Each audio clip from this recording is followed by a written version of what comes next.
Success అవ్వాలంటే మొదటగా నువ్వు చేయాల్సింది త్యాగం. నీ సుఖాన్ని, నీ సాకులు చెప్పే అలవాటుని, నీ బద్ధకాన్ని వదిలేయాలి. అందరూ కలలు కంటారు కానీ, ఆ కల నిజం కావటానికి చెల్లించాల్సిన వెలని కొందరే చెల్లిస్తారు.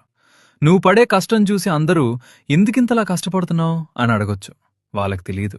నువ్వు ఎవరికో ఏదో నిరూపించడానికి కాదు, నిన్ను నువ్వు మార్చుకోవడానికి ఈ యుద్ధం చేస్తున్నావని. నువ్వు ఎప్పుడైతే ఓడిపోతావని అందరూ అనుకుంటారో అప్పుడు కూడా నువ్వు నిలబడి పోరాడితేనే నీ గెలుపుకి పునాది పడుతుంది.